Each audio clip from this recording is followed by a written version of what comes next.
Hello guys, sa mga 5-9 natin na naka-duty po ngayong umaga. Ingat po tayo sa ating duty at make sure po natin yung 11 January memories po natin. Ayun po ang video po gagawin ko is General Order number 1 po. I-discuss ko po kung ano pong nilanap mo ng General Order number 1. Bago na, dito muna.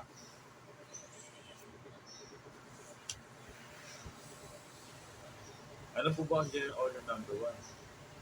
Kasi may nagtanong po sa akin ng kapati ko kung ano pong General Order number 1. Ito po siya. Yan. Sa nakikita niyo po sa screen na yan po ang General Order. At yung Tagalog naman po is ito.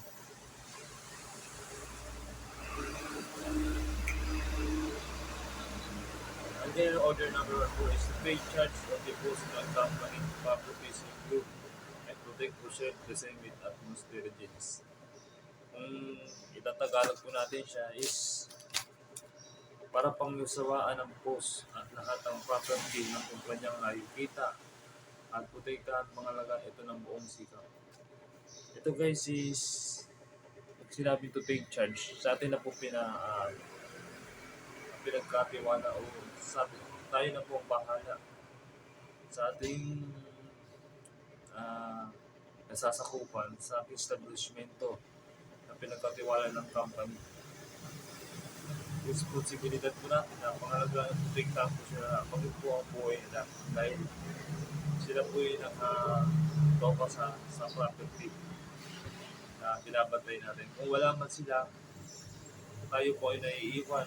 Tayo po tayo pinagkakatiwalaan na protektahan. Kasi gaya po ng sulok, tayo po ang first responder dyan.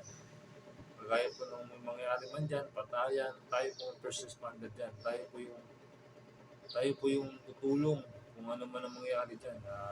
Kasi tayo po yung naka-attach sa mga pulis. Tayo po yung pangalawang kasi katuwang ng mga pulis. Ay paano po natin ito magagawa?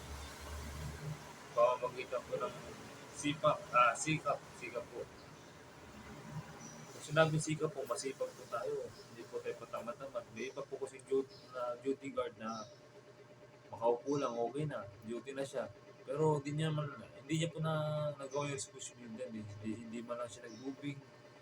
Hindi man lang siya nag-logbook. Importante po yung guys, yung logbook ha.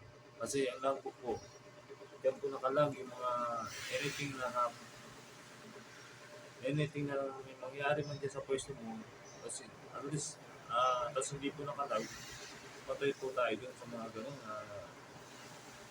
in case po na may mangyari, tapos hindi tayo nakalag, wala tayong bidesya, mapapakita.